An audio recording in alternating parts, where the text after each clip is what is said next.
नमो भगवते वासुदेवाय। प्यारे भक्तगणों, आज की वीडियो में आप सभी जानेंगे जेठ महीने की शुक्ला पक्ष की निर्जला एकादशी कब है 2024 में। और इसके साथ ही जानेंगे निर्जला एकादशी व्रत की 10 खास बातें। और इसके साथ ही आप सभी सुनेंगे निर्जला एकादशी व्रत से जुड़ी 5 महापुण्य फल देने वाली कथा। हिंदी कैलेंडर के अनुसार प्रत्येक माह 2 एकादशी तिथियां आती है और इस तरह साल में कुल 24 एकादशी व्रत पड़ते हैं। प्रत्येक एकादशी का अपना एक खास महत्व होता है। ज्येष्ठ माह के शुक्ला पक्ष की एकादशी को निर्जला एकादशी कहा जाता है। वहीं इसे भीम एकादशी और भीमसेन एकादशी के नाम से भी जाना जाता है। पंचांग के अनुसार इस साल निर्जला एकादशी का व्रत 18 जून को पड़ेगा। कहते हैं इस व्रत को रखने से जातक को साल भर की सभी 24 एकादशियों का फल प्राप्त होता है। साथ ही सभी पापों से मुक्ति मिलती है और मृत्यु के बाद मोक्ष की प्राप्ति होती है। लेकिन क्या आप जानते हैं कि निर्जला एकादशी को भीमसेन एकादशी क्यों कहा जाता है? तो आइए जानते हैं इसके पीछे की रोचक कहानी के बारे में। उससे पहले हम जान लेते हैं एकादशी व्रत के तिथि के बारे में। एकादशी तिथि की शुरुआत 17 जून 2024 को सुबह 4:43 पर लग जाएगी। वहीं एकादशी तिथि समाप्त 18 जून 2024 को सुबह 6:24 पर समाप्त होगी। उदया तिथि होने के कारण निर्जला एकादशी का व्रत 18 जून मंगलवार को रखा जाएगा। निर्जला एकादशी व्रत का पारण 19 जून 2024 बुधवार के दिन किया जाएगा। अब आइए प्यारे भक्तगणों, हम श्रवण करेंगे निर्जला एकादशी व्रत की महात्म्य कथा और उसके बाद जानेंगे निर्जला एकादशी व्रत से जुड़ी 10 महत्वपूर्ण जानकारी। निर्जला एकादशी व्रत कथा। भीमसेन व्यास जी से कहने लगे, हे पितामह, भ्राता युधिष्ठिर, माता कुंती, द्रौपदी, अर्जुन, नकुल और सहदेव आदि सब एकादशी का व्रत करने को कहते हैं, परंतु महाराज मैं उनसे कहता हूँ कि भाई मैं भगवान की शक्ति पूजा आदि तो कर सकता हूँ, दान भी दे सकता हूँ, परंतु भोजन के बिना नहीं रह सकता। इस पर व्यास जी कहने लगे कि हे भीमसेन, यदि तुम नरक को बुरा और स्वर्ग को अच्छा समझते हो तो प्रति मास की दोनों एकादशियों को अन्न मत खाया करो। भीम कहने लगे कि हे पितामह, मैं तो पहले ही कह चुका हूँ कि मैं भूख सहन नहीं कर सकता। यदि वर्ष भर में कोई एक ही व्रत हो तो वह मैं रख सकता हूँ, क्योंकि मेरे पेट में वृक नाम वाली अग्नि है, सो मैं भोजन किए बिना नहीं रह सकता। भोजन करने से वह शांत रहती है, इसलिए पूरा उपवास तो क्या एक समय भी बिना भोजन किए रहना कठिन है। अतः आप मुझे कोई ऐसा व्रत बतलाइए जो वर्ष में केवल एक ही बार करना पड़े और मुझे स्वर्ग की प्राप्ति हो जाए। श्री व्यास जी कहने लगे कि हे पुत्र, बड़े बड़े ऋषियों ने बहुत शास्त्र आदि बनाए हैं जिनसे बिना धन के थोड़े परिश्रम से ही स्वर्ग की प्राप्ति हो सकती है। इसी प्रकार शास्त्रों में दोनों पक्षों की एकादशी का व्रत मुक्ति के लिए रखा जाता है। व्यास जी के वचन सुनकर भीमसेन नरक में जाने के नाम से भयभीत हो गए और कांप कर कहने लगे कि अब क्या करूं? मास में 2 व्रत तो मैं नहीं कर सकता। हाँ, वर्ष में एक व्रत करने का प्रयत्न अवश्य कर सकता हूँ। अतः वर्ष में एक दिन व्रत करने से यदि मेरी मुक्ति हो जाए तो ऐसा कोई व्रत बतलाए। यह सुनकर व्यास जी कहने लगे कि वृषभ और मिथुन की संक्रांति के बीच ज्येष्ठ मास के शुक्ला पक्ष की जो एकादशी आती है उसका नाम निर्जला है। तुम उस एकादशी का व्रत करो। इस एकादशी के व्रत में स्नान और आचमन के सिवा जल वर्जित है। आचमन में 6 मासे से अधिक जल नहीं होना चाहिए। अन्यथा वह मद्यपान के सदृश हो जाता है। इस दिन भोजन नहीं करना चाहिए क्योंकि भोजन करने से व्रत नष्ट हो जाता है। यदि एकादशी को सूर्य उदय से लेकर द्वादशी के सूर्य उदय तक जल ग्रहण ना करे तो उसे सारी एकादशियों के व्रत का फल प्राप्त होता है। द्वादशी को सूर्य उदय से पहले उठकर स्नान आदि करके ब्राह्मणों को दान आदि देना चाहिए। इसके पश्चात भूखे और सत्पात्र ब्राह्मण को भोजन कराकर फिर आप भोजन कर लेना चाहिए। इसका फल पूरे 1 वर्ष की संपूर्ण एकादशियों के बराबर होता है। व्यास जी कहने लगे कि हे भीमसेन, यह मुझको स्वयं भगवान ने बताया है। इस एकादशी का पुण्य समस्त तीर्थों और दानों से अधिक है। केवल एक दिन मनुष्य निर्जल रहने से पापों से मुक्त हो जाता है। जो मनुष्य निर्जला एकादशी का व्रत करते हैं उसकी मृत्यु के समय यमदूत आकर नहीं घेरते, वरन भगवान के पार्षद उसे पुष्पक विमान में बैठाकर स्वर्ग को ले जाते हैं। अतः संसार में सबसे श्रेष्ठ निर्जला एकादशी का व्रत है, इसलिए यत्न के साथ इस व्रत को करना चाहिए। इस दिन ओम नमो भगवते वासुदेवाय मंत्र का उच्चारण करना चाहिए और गौदान करना चाहिए। इस प्रकार व्यास जी के आज्ञा अनुसार भीमसेन ने इस व्रत को किया, इसलिए इस एकादशी को भीमसेनी या पांडव एकादशी भी कहते हैं। निर्जला एकादशी व्रत करने से पूर्व भगवान से प्रार्थना करें कि हे भगवान, आज मैं निर्जला व्रत करता हूँ, दूसरे दिन भोजन करूँगा। मैं इस व्रत को श्रद्धा पूर्वक करूँगा, अतः आपकी कृपा से मेरे सब पाप नष्ट हो जाए। इस दिन जल से भरा हुआ एक घड़ा वस्त्र से ढककर स्वर्ण सहित दान करना चाहिए। जो मनुष्य इस व्रत को करते हैं उसको करोड़ फल सोने के दान का फल मिलता है, और जो इस दिन यागादित करते हैं उनका फल तो वर्णन ही नहीं किया जा सकता। इस एकादशी के व्रत से मनुष्य विष्णु लोक को प्राप्त होता है।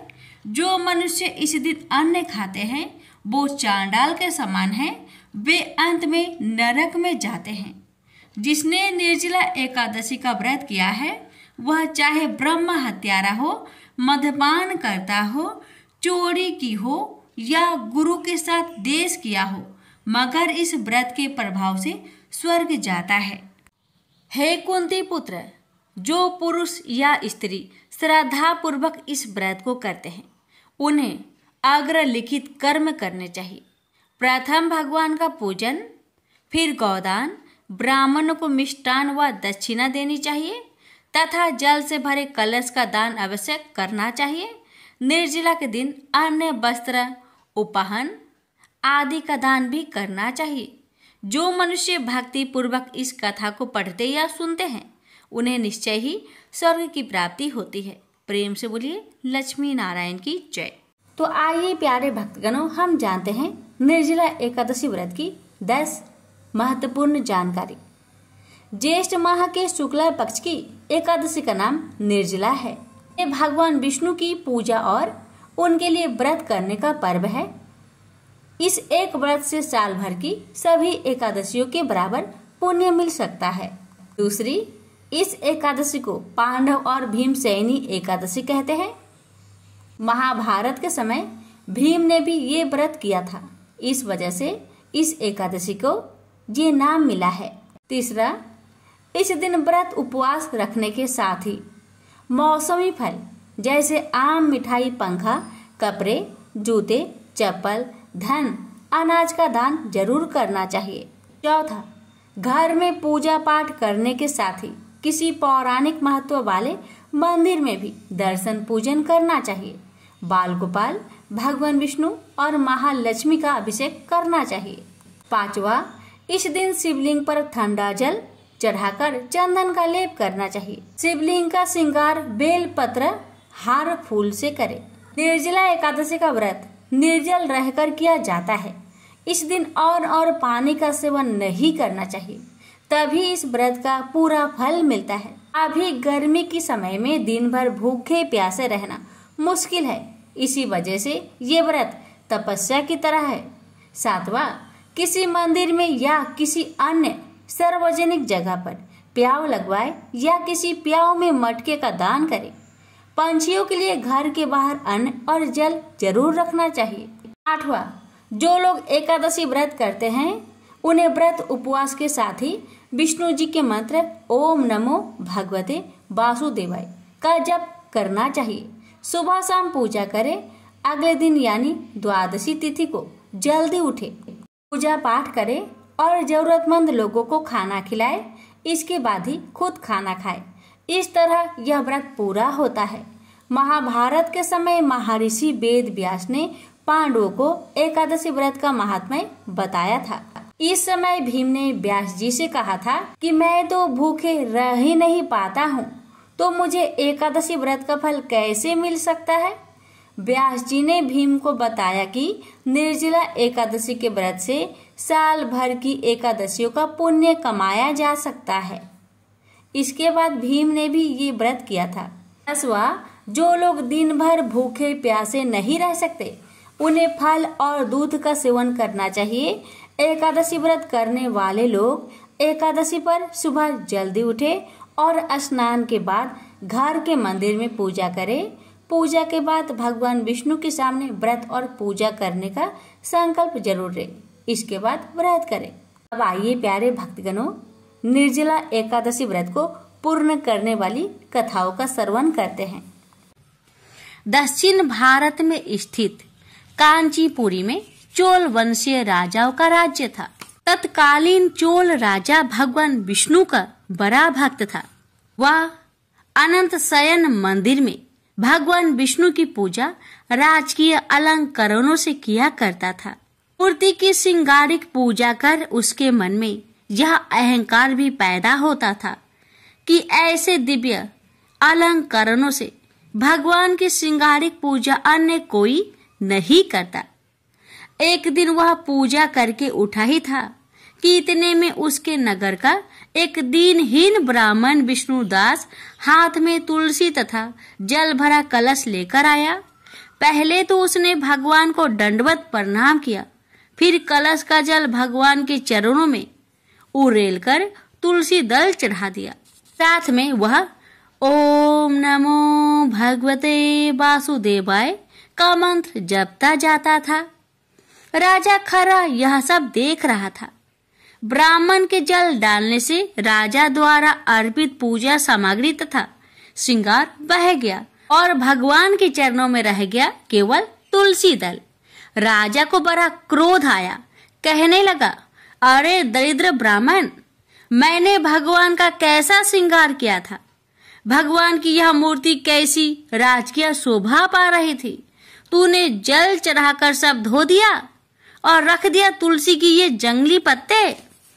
ब्राह्मण राजा की क्रोध भरी बात सुनकर विनती करते हुए बोला, राजन, मैं दरिद्र ब्राह्मण हूँ।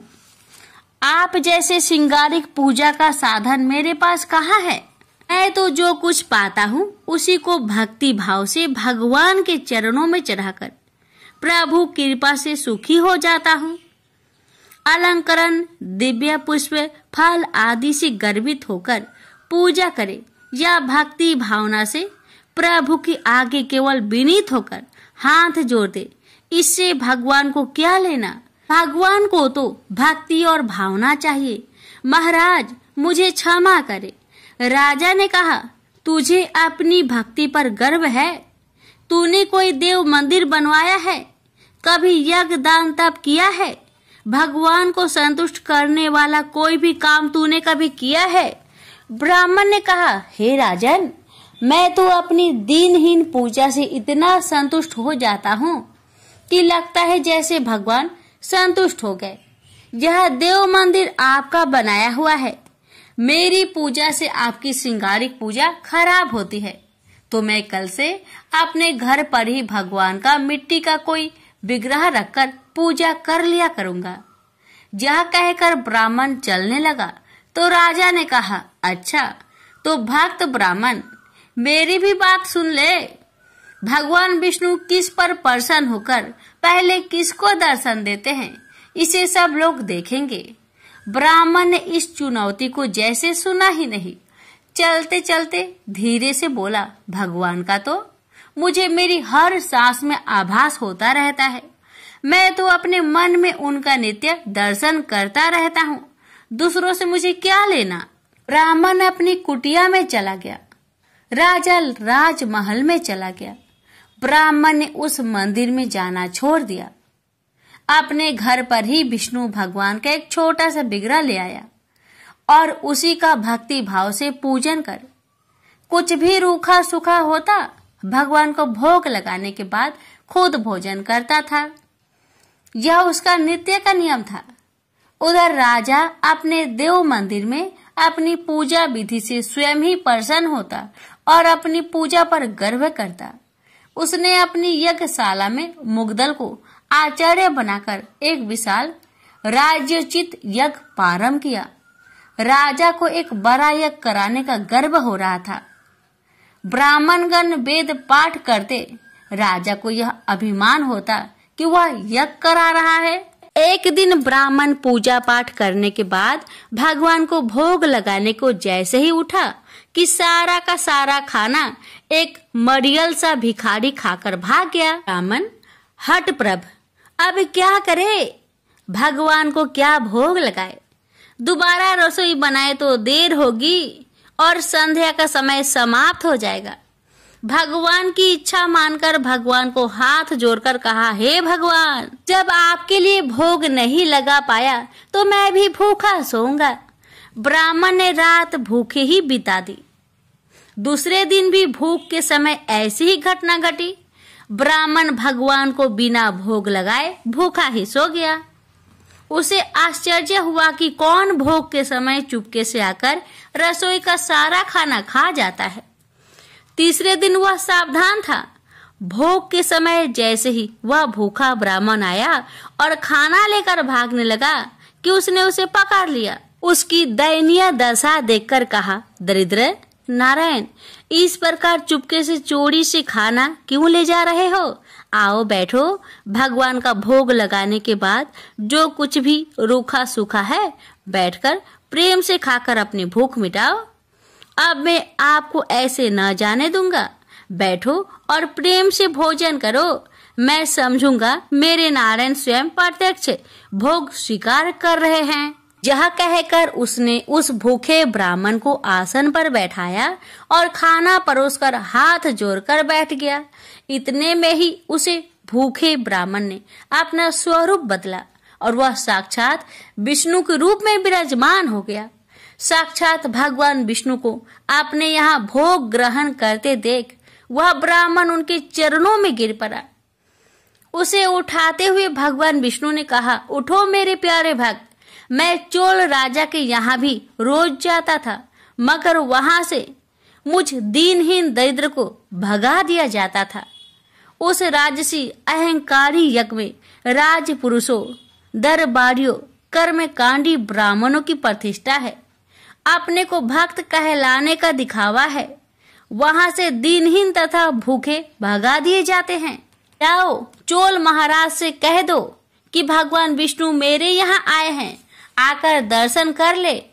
मैं तब तक यहीं बैठा रहूंगा।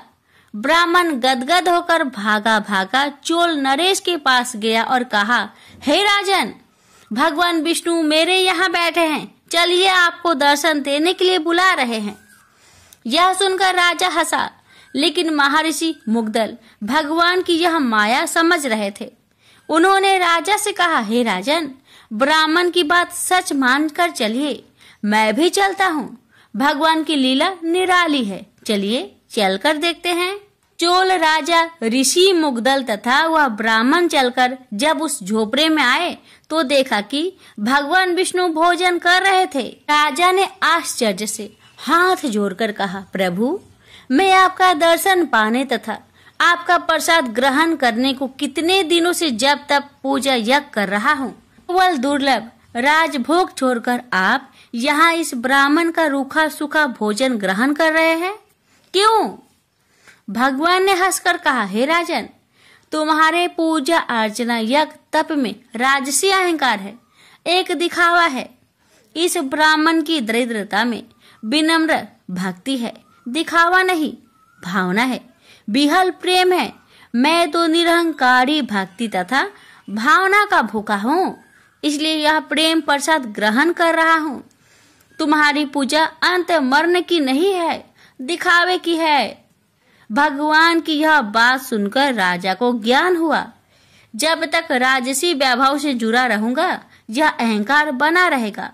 इसलिए राजा ने अपने पुत्र को राज्य सौंपकर वन प्रस्थी जीवन बिताने तथा आडम्बरहीन भक्ति करने किसी आश्रम में चले गए। प्रेम से बोलिए विष्णु भगवान की जय। लक्ष्मी माता की कहानी। एक गांव में एक साहूकार रहता था। साहूकार के एक बेटी थी। वह हर रोज पीपल सींचने जाती थी। पीपल के वृक्ष में से लक्ष्मी जी प्रकट होती थी और चली जाती। एक दिन लक्ष्मी जी ने साहूकार की बेटी से कहा, तू मेरी सहेली बन जा।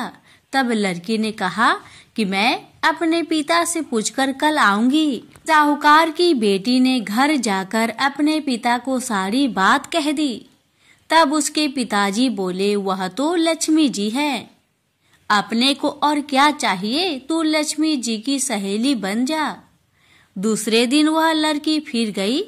तब लक्ष्मी जी पीपल के पेड़ से निकलकर आई और कहा, सहेली बन जा। तो लड़की ने कहा, बन जाऊंगी, और दोनों सहेली बन गई। लक्ष्मी जी ने उसको खाने का न्योता दिया। घर आकर लड़की ने माँ बाप को कहा कि मेरी सहेली ने मुझे खाने का न्योता दिया है। तब बाप ने कहा कि सहेली के जिमने जाइयो, पर घर को संभाल कर जाना। तब वह लक्ष्मी जी के यहाँ जिमने गई तो लक्ष्मी जी ने उसे साल दुसाला ओढ़ने के लिए दिया, रुपए दिए, सोने की चौकी, सोने की थाली में 36 प्रकार का भोजन करा दिया। जिम कर जब वह जाने लगी तो लक्ष्मी जी ने पल्ला पकड़ लिया और कहा कि मैं भी तेरे घर जिमने आऊंगी। तो उसने कहा, आ जाइयो। वह घर आकर चुपचाप बैठ गई। तब बाप ने पूछा कि बेटी, सहेली की यहाँ जिम करा गई और तू उदास क्यों बैठी है?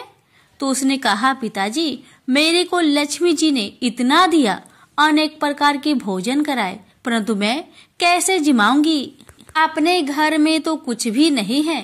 तब उसके पिता ने कहा कि गोबर मिट्टी से चौका लगाकर घर की सफाई कर ले। 4 मुख वाला दिया जलाकर लक्ष्मी जी का नाम लेकर रसोई में बैठ जाना। लड़की सफाई करके लड्डू लेकर बैठ गई। उसी समय एक रानी नहा रही थी। उसका नौलखा हार चील उठाकर ले गई और उसके घर वह नौलखा हार डाल गई और उसका लड्डू ले गई। बाद में वह हार को तोड़कर बाजार में गई और सामान लाने लगी तो सुनार ने पूछा कि क्या चाहिए? तब उसने कहा कि सोने की चौकी, सोने का थाल, साल दुसाला दे, मोहर दे और सामग्री दे। 36 प्रकार का भोजन हो जाए इतना सामान दे। सारी चीजें लेकर बहुत तैयारी करी और रसोई बनाई। तब गणेश जी से कहा कि लक्ष्मी जी को बुलाओ। आगे आगे गणेश जी और पीछे पीछे लक्ष्मी जी आई। उसने फिर चौकी डाल दी और कहा, सहेली चौकी पर बैठ जा। जब लक्ष्मी जी ने कहा, सहेली चौकी पर तो राजा रानी की भी नहीं बैठी, किसी के भी नहीं बैठी, तो उसने कहा कि मेरे यहाँ तो बैठना पड़ेगा। फिर लक्ष्मी जी चौकी पर बैठ गई। तब उसने बहुत खातिर की, जैसे लक्ष्मी ने करी थी वैसे ही उसने करी। लक्ष्मी जी उस पर खुश हो गई। घर में खूब रुपया एवं लक्ष्मी हो गए। साहूकार की बेटी ने कहा, मैं अभी आ रही हूँ, तुम यहीं बैठी रहना। और वह चली गई। लक्ष्मी जी गई नहीं और चौकी पर बैठी रही। उसको बहुत दौलत दी। हे लक्ष्मी जी, जैसा तुमने साहूकार की बेटी को दिया वैसा सबको देना। कहानी सुनते हुकारा भरते अपने सारे परिवार को दियो। पीहर में देना, ससुराल में देना, बेटे पोते को देना। हे लक्ष्मी माता, सबका कष्ट दूर करना, दरिद्रता दूर करना, सबकी मनोकामना पूर्ण करना। प्रेम से बोलिए लक्ष्मी माता की जय, गणेश महाराज की जय। एक बार एक राज्य में एक राजा रहते थे। राजा बहुत ही बुद्धिमान और बलशाली थे। राजा सदैव अपनी प्रजा का बहुत अच्छे से ध्यान रखते थे। प्रजा भी अपने राजा को बहुत पसंद करते थे। राजा की 2 बेटियां थी। राजा अपनी दोनों बेटियों से बहुत प्रेम करता था। राजा की छोटी बेटी देखने में बहुत सुंदर और आकर्षक थी और राजा की बड़ी बेटी छोटी बेटी के मुकाबले थोड़ा कम सुंदर थी। राजा की छोटी बेटी 11 माता का पूजन किया करती थी और सभी लोग राजा की छोटी बेटी से बहुत प्रेम करते थे और बहुत प्रशंसा करते थे। राजा भी अपनी छोटी बेटी को बड़ी बेटी से अधिक प्रेम करते थे, जिस कारण राजा की बड़ी बेटी अपनी छोटी बहन से बहुत नफरत करने लगी।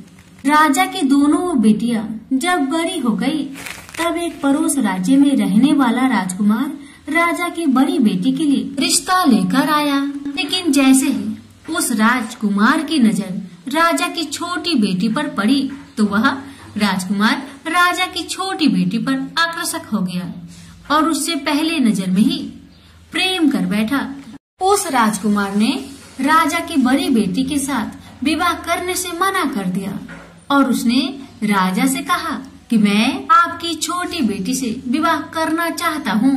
जिसके बाद राजा की बड़ी बेटी यह देखकर अपनी छोटी बहन से बहुत क्रोधित हो गई और राजा की बड़ी बेटी ने अपनी छोटी बहन को अपना सबसे बड़ा दुश्मन मान लिया। राजा की बड़ी बेटी ने अपनी छोटी बहन से बदला लेने का निर्णय लिया, जिसके लिए उसने अपनी छोटी बहन को जान से मारने का प्लान बनाया। राजा की बड़ी बेटी ने अपनी छोटी बहन को मारने के लिए सबसे पहले एक लड्डू में जहर मिलाकर अपनी छोटी बहन को दे दिया और उसको लड्डू खाने के लिए कहा। लेकिन लड्डू खाने के बाद भी छोटी बहन को कुछ नहीं हुआ। बड़ी बहन यह देखकर बहुत आश्चर्य में पड़ गई, लेकिन बड़ी बहन ने हार नहीं मानी और उसने जब रात में छोटी बहन अपने कमरे में सो रही थी, तब एक मटके में सांप रखकर उसे कमरे में छोड़ दिया ताकि छोटी बहन को डस ले और उसका काम तमाम हो जाए। लेकिन सांप भी छोटी बहन का कुछ नहीं कर पाया। जिसके बाद बड़ी बहन ने अपनी छोटी बहन से कहा कि चलो हम लोग कुएं से पानी भरकर लाते हैं। जिसके लिए वह छोटी बहन को पानी भरने के बहाने कुएं के पास ले गई और उसने अपनी छोटी बहन को कुएं में धक्का दे दिया। लेकिन 11 माता की कृपा से छोटी बहन को तब भी कुछ नहीं हुआ, क्योंकि हर बार 11 माता उसकी रक्षा कर रही थी। और उधर बड़ी बहन अपने सारे प्रयासों के बाद असफल हो रही थी, जिससे वह बहुत क्रोधित हो जा रही थी। फिर उसने अपनी छोटी बहन के पास जाकर उससे खुद पूछा कि मेरी छोटी बहन, तुमको पता है भगवान ने सबकी मृत्यु एक निश्चित समय पर लिखी हुई है और कैसे तुम्हारी मृत्यु होगी, क्या यह तुम जानती हो? तब छोटी बहन ने अपनी बड़ी बहन को बताया कि हाँ, मैं जानती हूँ मेरी मृत्यु कैसे होगी। छोटी बहन से यह सुनकर बड़ी बहन मन ही मन बहुत प्रसन्न होने लगी और उसने अपनी छोटी बहन से कहा कि तो मुझे अपनी मृत्यु की राज बताओ। छोटी बहन ने अपनी बड़ी बहन से कहा कि मेरी मृत्यु तो एक तोते में है। जो तोते के गले में एक हार है, उसी में मेरा प्राण छुपा हुआ है। जब तक कोई भी व्यक्ति तोते को मारकर वह हार अपने गले में पहनेगा तो मैं मूर्छित हो जाऊंगी, और जैसे ही उस हार को अपने गले से उतारेगा तो मैं वापस जीवित हो जाऊंगी। अपनी छोटी बहन की मृत्यु का राज जानकर बड़ी बहन बहुत खुश हो गई और वह अपनी छोटी बहन को मारने के लिए उसके पालतू तोते को ढूंढना शुरू कर दिया। और छोटी बहन को इस बात का आभास तक न हुआ कि कोई उसकी जान लेना चाहता है, जिसके लिए वह अपने पिताजी के पास गई और उसने अपने पिताजी से कहा कि पिताजी, मेरी मृत्यु के बाद आप मुझे जलाइएगा मत, बल्कि आप मुझे अपनी पुरानी हवेली में एक पलंग में लेटाकर छोड़ दीजिएगा। अपनी छोटी लड़की की यह बात सुनकर राजा बहुत आश्चर्य में पड़ गया और उसने अपनी बेटी से पूछा, बेटी तुम यहाँ क्या कह रही हो? तब राजा की छोटी बेटी ने बताया, पिताजी समय किसी के लिए नहीं रुकता है, कब क्या हो जाए किसी को कुछ पता नहीं है। और फिर राजा ने अपनी छोटी बेटी से कहा कि तुम ऐसी बातें क्यों कर रही हो? 2-3 दिन में तुम्हारा विवाह है। लेकिन छोटी बेटी ने अपने पिताजी को ऐसा करने पर मजबूर कर दिया और उसने वचन ले लिया। राजा ने भी अपनी छोटी बेटी की बात स्वीकार कर ली और 2-3 दिनों के बाद जब शादी का समय आया तब राजकुमार बारात लेकर राजा के घर आया और राजकुमार और राजा की छोटी बेटी का विवाह शुरू हो गया। जैसे ही राजा की छोटी बेटी राजकुमार के साथ फेरे लेना शुरू करती है तो उसकी बड़ी बहन अपनी छोटी बहन के कमरे में जाकर उसके तोते को पकड़ लेती है और उसको जान से मार देती है। तोते के गले में जो हार था उसको अपने गले में धारण कर लेती है। जैसे ही बड़ी बहन उस हार को अपने गले में धारण करती है तो उधर छोटी बहन 3.5 ही फेरे ले पाती है और वह फिर बेहोश होकर गिर जाती है। जिसके बाद राजा ने बड़े बड़े हकीमों को बुलवाया और अपनी छोटी बेटी का इलाज करने के लिए कहा। राजा की बात सुनकर वैद्य ने छोटी बेटी को जब चेक किया, राजा को बताया कि आपकी छोटी बेटी ना तो जीवित है और ना मरी हुई है। यह मैं ऐसी पहली बार देख रहा हूँ। राजा ने वैद्य और हकीम को ये बात बाहर बताने से मना कर दिया कि अगर तुमने यह बात किसी को बाहर बताई तो मैं तुम्हें फांसी दे दूंगा। राजा ने ऐसे दोनों को धमकाया। राजा ने अपनी छोटी बेटी को पुराने महल में जाकर एक पलंग में लेटा दिया और वहाँ पर कुछ सैनिक को तैनात कर दिया। वापस अपने महल पर आ गया। राजा की बड़ी बेटी अपने पिताजी के पास आई और कहने लगी, पिताजी अगर यह शादी संपन्न नहीं हुई तो आपकी इज्जत का क्या होगा? आप कहे तो मैं आपकी इज्जत बचाने के लिए राजकुमार से शादी करने के लिए तैयार हूँ। जिसके बाद राजा ने अपनी बड़ी बेटी की बात मान ली और राजा ने बड़ी बेटी को छोटी बेटी के कपड़े पहनाकर मंडप पर भेज दिया। लेकिन राजकुमार यह जान गया कि यह राजा की छोटी बेटी नहीं बल्कि बड़ी बेटी है। लेकिन जब राजकुमार ने शादी करने से मना किया तो सभी लोग ने राजकुमार को विवश करके राजा की बड़ी बेटी से बचे हुए फेरे संपन्न करा दिए और विवाह करवा दिया।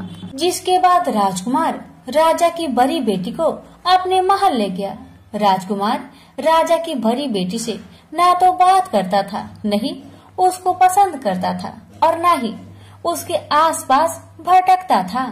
और राजकुमार ने यह फैसला लिया था कि वह अपनी प्रेमिका को ढूंढकर रहेगा और यह जानकर रहेगा कि उसके साथ क्या हुआ है। एक दिन राजकुमार अपने घोड़े पर सवार होकर राजा के पुराने महल के पास पहुंच गया, जहां पर उसने कुछ सैनिकों को देखा। महल के पास पहुंचकर राजकुमार ने जब महल को ध्यान से देखा तो वह समझ गया कि यह तो हमारे ससुर जी का महल है। तब राजकुमार ने सैनिकों से पूछा, तुम लोग यहाँ क्या कर रहे हो और इस महल के अंदर उस पलंग में कौन लेटा हुआ है? जिसके बाद सैनिकों ने बताया कि यहाँ पर राजा की छोटी बेटी लेटी हुई है। यह सुनकर राजकुमार बहुत प्रसन्न हुआ और चिंतित भी हुआ।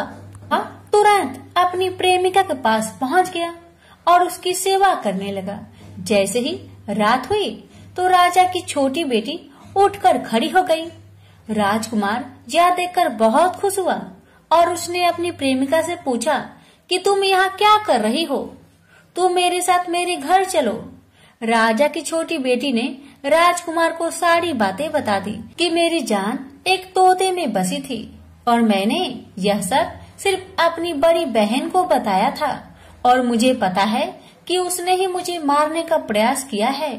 उसके पास एक हार है जिसको वह सुबह पहन लेती है और रात को उतार देती है। जब तक वह हार को पहने रहती है तब तक मैं मूर्छित रहती हूँ और जैसे ही वह हार को उतार देती है तो मैं जीवित हो जाती हूँ और जब तक मेरी बहन के पास वह हार है तब तक मैं ऐसे ही जीवित और मूर्छित होती रहूंगी।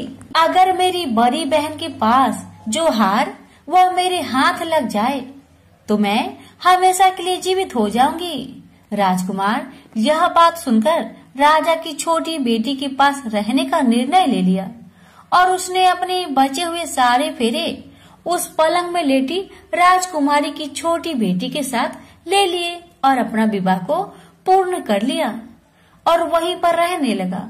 देखते ही देखते कुछ समय में राजा की छोटी बेटी और राजकुमार की पत्नी पेट से हो गई।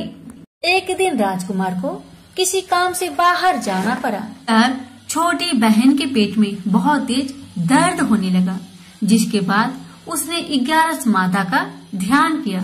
जिसके बाद वहाँ पर 11 माता प्रकट हुई और उन्होंने अपने भक्तों के दर्द को दूर किया और एक पुत्र की प्राप्ति करवाई। और वहीं पर अचानक से राजकुमार भी आ गया। राजकुमार ने 11 माता को देखा तो वह आश्चर्य हो गया और उसने तुरंत माता को प्रणाम किया और 11 माता ने राजकुमार से कहा, जब तुम्हारा बेटा 5 वर्ष का हो जाए तो तुम अपनी पत्नी के हार आकर इसके गले में डाल देना। और देखते देखते राजकुमार और राजा की छोटी बेटी का पुत्र 5 वर्ष का हो जाता है। तो राजकुमार अपने बेटे से कहता है कि बेटा, मैं कुछ काम से बाहर जा रहा हूँ, तुम अपनी माता का ध्यान रखना। और वह वहाँ से चला जाता है। राजकुमार को बाहर निकलता देख बड़ी बहन के सैनिक देख लेते हैं और वह बड़ी बहन को जाकर सारी बातें बता देते हैं। जिसके बाद बड़ी बहन अपनी छोटी बहन के पुत्र को वहाँ से उठवा लेती है और उसको मरवा देती है। छोटी बेटी के पुत्र के 2 टुकड़े करवा देती है। पहला टुकड़ा चक्की के पास छुपा देती है और दूसरा टुकड़ा अपनी पलंग के नीचे रख देती है। 11 माता बड़ी बहन की सारी करतूत अपनी आंखों से देख रही थी। उनसे रहा नहीं गया। वह एक भिखारी का रूप लेकर बड़ी बहन के पास चली आती है। जिसके बाद वहाँ पर भिक्षा मांगने लगती है। बड़ी बहन अपने नौकरों से कहती है कि जाकर भिक्षा दे दो, लेकिन जैसे ही नौकर 11 माता को भिक्षा देने के लिए आते हैं तो माता उन्हें मना कर देती है और कहती है कि मैं तुम्हारे महारानी से ही भिक्षा लूंगी, जाओ जाकर कह दो। इसके बाद बड़ी बहन स्वयं ही भिक्षा देने के लिए माता के पास आती है। तब माता एक बिल्ली का रूप लेकर उसके कमरे में चली जाती है और वहाँ पर छोटी बेटे के पुत्र के टुकड़े को जोड़ देती है और उसे जीवित कर देती है। उसे वहाँ से ले जाती है। राजकुमार अपने बेटे को लेकर अपनी पत्नी के पास जाता है और उसे कहता है कि तुम इसका ध्यान रखना। अगर तुम इस बच्चे का अच्छे से ध्यान रखोगी तो मैं तुमसे बात करूंगा। एक दिन राजकुमार बच्चे से कहता है कि तुम मम्मी से उनके गले का हार मांग लो। जिसके बाद राजकुमार का लड़का अपनी मम्मी के पास जाता है और कहता है कि मम्मी, मुझे तुम्हारा हार चाहिए जो तुमने गले में पहन रखा है। यह सुनकर पहले तो बड़ी बहन बहुत क्रोधित होती है, पर उसको यह याद आता है कि राजकुमार ने कहा था कि अगर मैं इस बच्चे का ध्यान रखूं तो वह मुझसे बात करेंगे। इसके कारण वह हार को उस बच्चे को दे देती है और वह तुरंत हार ले जाकर अपने पिताजी को दे देता है। और तभी राजकुमार अपने बेटे को लेकर वहाँ से जाने लगता है और अपनी पत्नी से कहता है कि तुम हमारे लिए खाना बनाकर रखना, मैं शाम को आकर तुम्हारे साथ खाऊंगा।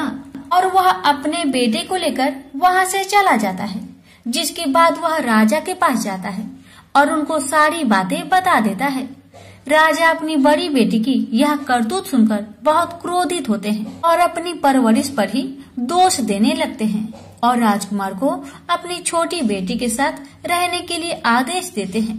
11 माता की कृपा से राजा की छोटी बेटी राजकुमार के साथ सुखी जीवन व्यतीत करने लगी और हर 11 को 11 माता का व्रत करने लगे। प्रेम से बोलिए 11 माता की जय। प्रजापति महर्षि कश्यप की कई पत्नियां थी। उनमें से एक का नाम था धनु। धनु की संतान दानव कहलाए। उसी धनु के बड़े पुत्र का नाम दंभ था। दंभ बहुत ही सदाचारी और धार्मिक प्रवृत्ति का था। अन्य दानों की भांति उसमें ना तो ईर्ष्या ही थी और ना ही देवताओं से देश भावना। वह विष्णु का भक्त था और उन्हीं की आराधना किया करता था, लेकिन उसे एक ही चिंता सताती रहती थी कि उसके कोई पुत्र न था। आचार्य शुक्र ने उसे श्री कृष्ण मंत्र की दीक्षा दी। दंभ ने दीक्षा पाकर पुष्कर में महान अनुष्ठान किया। अनुष्ठान सफल हुआ। उसके अनुष्ठान से प्रसन्न होकर भगवान विष्णु प्रकट होकर बोले, बस मैं तुम्हारे अनुष्ठान से प्रसन्न हूं, पर मांगो। दंभ बोला, भगवान यदि आप मेरी तपस्या से प्रसन्न है तो मुझे ऐसा पुत्र दे जो आपका भक्त हो और त्रिलोक की जय हो। उसे देवता भी युद्ध में ना जीत सके।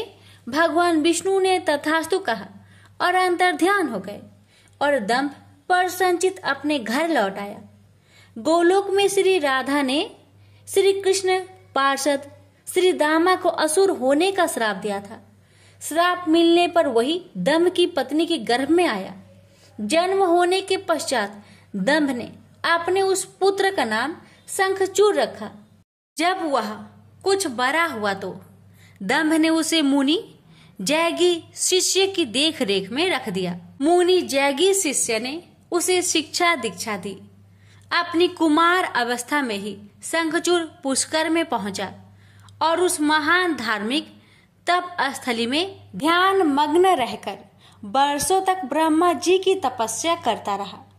उसकी घोर तपस्या से प्रसन्न होकर ब्रह्मा जी प्रकट होकर बोले, वत्स मैं तुम्हारी तपस्या से प्रसन्न हूँ, वर मांगो।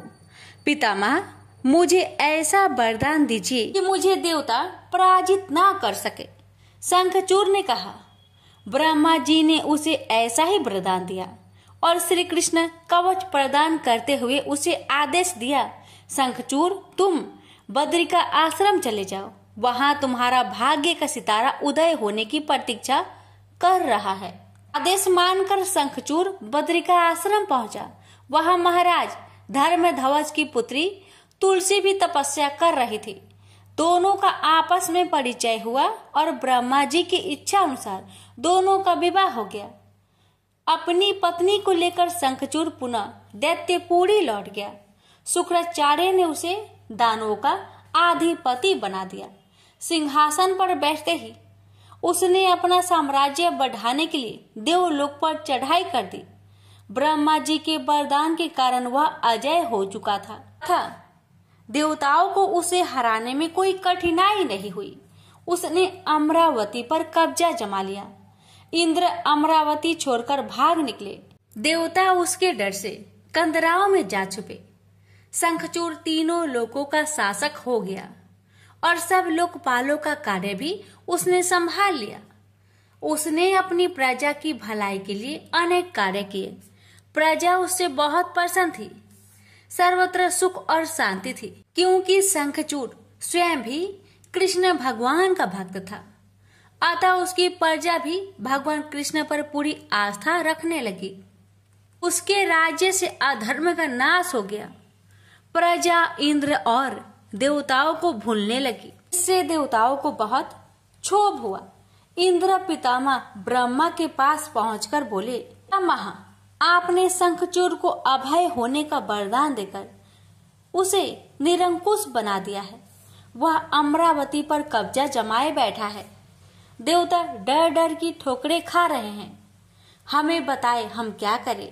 पितामह बोले, सुरेंद्र शंखचूड़ धार्मिक और रीति से अपना शासन चला रहा है। प्रजा उससे प्रसन्न है। उसके राज्य में प्रजा सुखी और संपन्न है। हमें उससे कोई शिकायत नहीं है। इंद्र बोले, यह सब तो ठीक है पितामह, लेकिन क्या हम यूं ही भटकते रहे? आखिर अमरावती है तो देवताओं की ही। पितामह बोले, अवश्य है, किंतु शंखचूड़ ने तुम्हें युद्ध में पराजित करके उसे प्राप्त किया है। उसने तुम्हारी प्रजा को भी कोई कष्ट नहीं पहुंचाया है। सिर्फ सिंहासनों का ही फेर बदल हुआ है ना। इंद्र बोला, लेकिन पितामह हम आपकी संतानें हैं। क्या आप चाहेंगे कि आपकी संतानें यूं ही दर बदर भटकती रहे? कुछ उपाय कीजिए पितामह। पितामह बोले, मैं इसमें कुछ नहीं कर सकता देवेंद्र। जब तक शंखचूड़ के भाग्य में अमरावती का ऐश्वर्य भोगना है वह भोगेगा ही। तुम भगवान विष्णु के पास चले जाओ, वे अवश्य ही कोई उपाय तुम्हें सुझा देंगे। वहां से निराश होकर इंद्र विष्णु भगवान के पास पहुंचे और उनकी स्तुति करने लगे और बोले, भगवान, देवता इस समय भारी संकट में हैं। ब्रह्मा जी ने अपनी असमर्था जाहिर करके मुझे आपके पास भेज दिया है। कुछ कीजिए प्रभु, अन्यथा संपूर्ण देव जाति ही नष्ट हो जाएगी। विष्णु भगवान बोले, पितामह का कहना ठीक है। मैं भी अकारण शंखचूड़ के संबंधों में हस्तक्षेप करना पसंद नहीं करता। उसकी सारी प्रजा कृष्ण भक्त है और कृष्ण मेरा ही प्रति स्वरूप है। मैं अपने भक्त पर कष्ट होते नहीं देख सकता, लेकिन निराश होने की आवश्यकता नहीं। सुरराज, तुम भगवान शिव के पास चले जाओ और उन्हीं से कोई उपाय पूछो, वे अवश्य तुम्हारे कष्ट का निवारण कर देंगे। विष्णु भगवान की बात सुनकर इंद्र निराश भाव से बैकुंठ से निकल आए।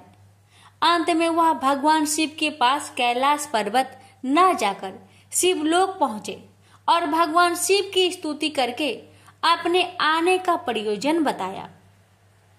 भगवान शिव ने उसकी बात सुनी और उसे आश्वस्त किया। धैर्य रखो सुरराज, तुम्हारा सिंहासन तुम्हें अवश्य प्राप्त होगा। मैं गंधर्वराज चित्ररथ को अभी दूत बनाकर शंखचूड़ के पास रवाना करता हूँ। शिव के आदेश अनुसार गंधर्वराज चित्ररथ शंखचूड़ के राजधानी पहुंचा। उस समय शंखचूड़ अपने सिंहासन पर विराजमान था। चित्ररथ ने उसका अभिवादन करने के पश्चात अपने आने का कारण बताया। दैत्यराज, मैं गंधर्वराज चित्ररथ हूँ और भगवान शिव का एक संदेश लेकर आपके पास आया हूँ। यह सुनकर शंखचूड़ के चेहरे पर आश्चर्य झलक आया। शिव के दूत को सामने पाकर वह सिंहासन से उठकर बोला, मेरा अहोभाग्य है कि भगवान शिव ने मुझे किसी योग समझा। आप संदेश सुनाए। क्या संदेश भेजा है भगवान रुद्र ने? गंधर्वराज बोला, दैत्यराज, भगवान शिव का संदेश है कि तुम देवताओं का राज्य उन्हें वापस लौटा दो और उनके अधिकार उन्हें दे दो। भगवान शिव ने देवों को अभय होने का वचन दिया है।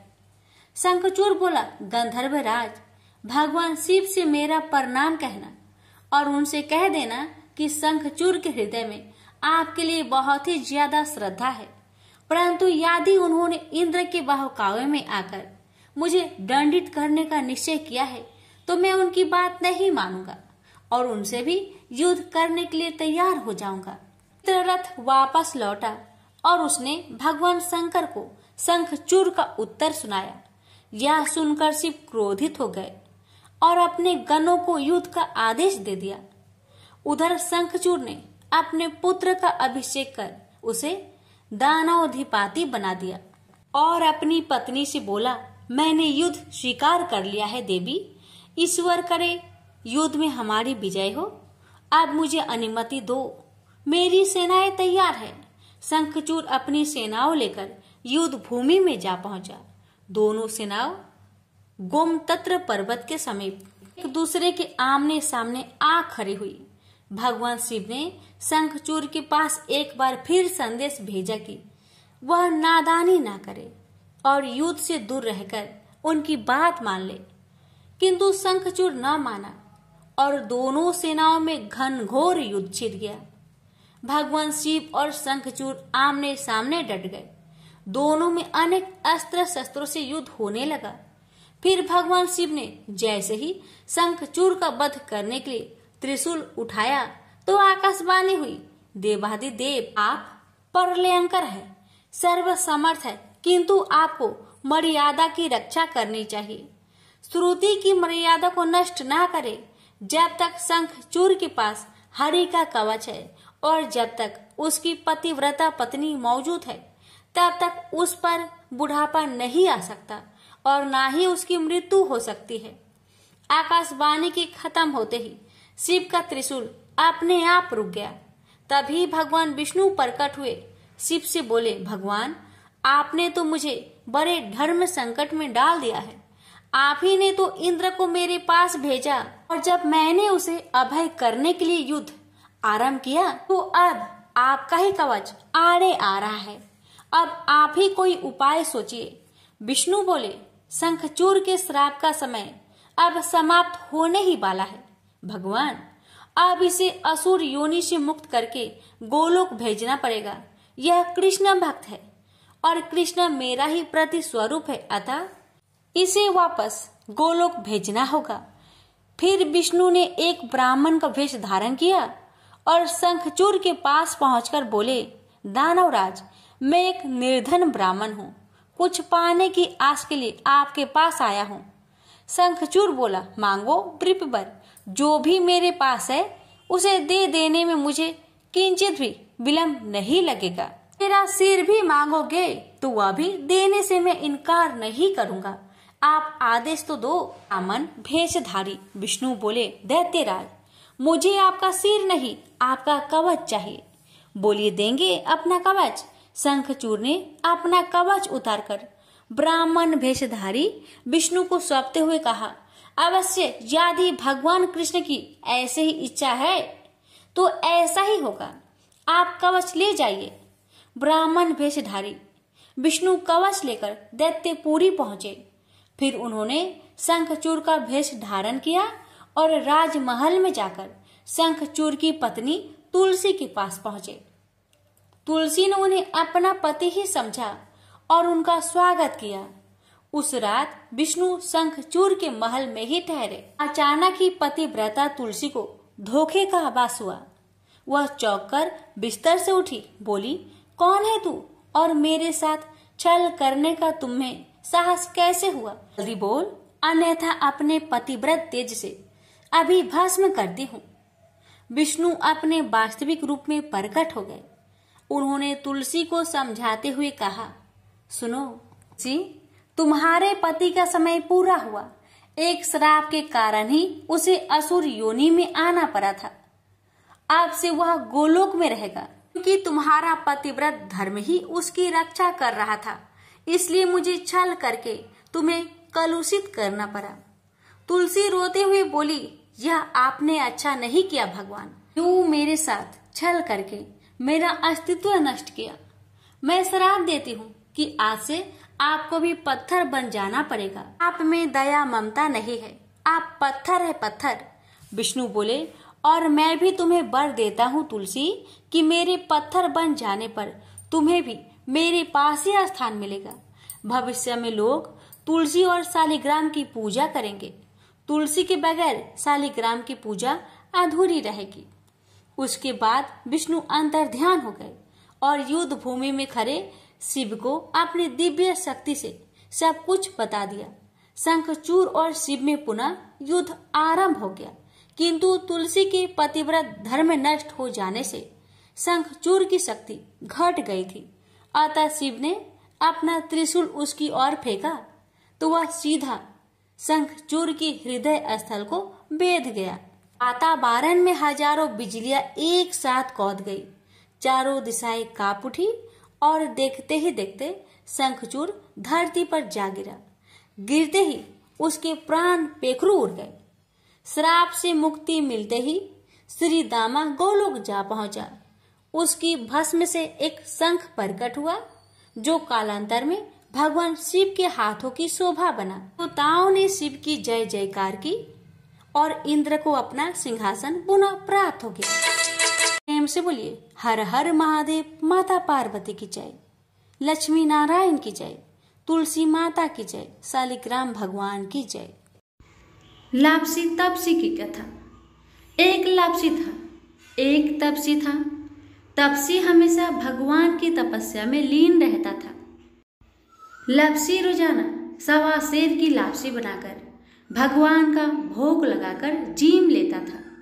एक दिन दोनों लड़ने लगे। लापसी बोला, मैं रोज भगवान की तपस्या करता हूँ, इसलिए मैं बड़ा हूँ, लापसी बोला कि मैं रोज भगवान को 1.25 सेर लापसी का भोग लगाता हूँ, इसलिए मैं बड़ा हूँ। नारद जी वहां से गुजर रहे थे।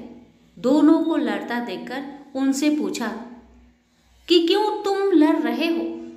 लापसी ने खुद को बड़ा होने का कारण बताया और तपसी ने अपना कारण बताया। नारद जी बोले, तुम्हारा फैसला मैं कर दूंगा।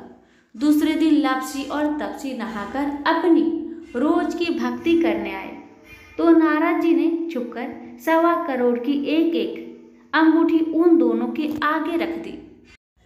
तपसी की नजर जब अंगूठी पर पड़ी तो उसने चुपचाप अंगूठी उठाकर अपने नीचे दबा ली। लापसी की नजर अंगूठी पर पड़ी लेकिन उसने ध्यान नहीं दिया। भगवान को भोग लगाकर लापसी खाने लगा। नारद जी सामने आए तो दोनों ने पूछा कि कौन बड़ा। तो नारद जी ने तपसी को खड़ा होने को कहा। वो खड़ा हुआ तो उसके नीचे दबी अंगूठी दिखाई पड़ी। नारद जी ने तपसी से कहा, तपस्या करने के बाद भी तुम्हारी चोरी करने की आदत नहीं गई, इसलिए लापसी बड़ा है और तुम्हें तुम्हारी तपस्या का कोई भी फल नहीं मिलेगा। तपसी शर्मिंदा होकर माफी मांगने लगा। उसने नारद जी से पूछा, मुझे मेरी तपस्या का फल कैसे मिलेगा। नारद जी ने कहा, यदि कोई गाय और कुत्ते की रोटी नहीं बनाएगा तो फल तुझे मिलेगा। यदि कोई ब्राह्मण को भोजन करवाकर दक्षिणा नहीं देगा तो फल तुझे मिलेगा। यदि कोई साड़ी के साथ ब्लाउज नहीं देगा तो फल तुझे मिलेगा। यदि कोई दिए से दिया जलाएगा तो फल तुझे मिलेगा। यदि कोई सारी कहानी सुने लेकिन तुम्हारी कहानी नहीं सुने तो फल तुझे मिलेगा।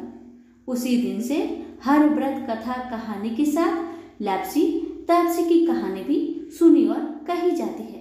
प्रेम से बोलिए लक्ष्मी नारायण की जय।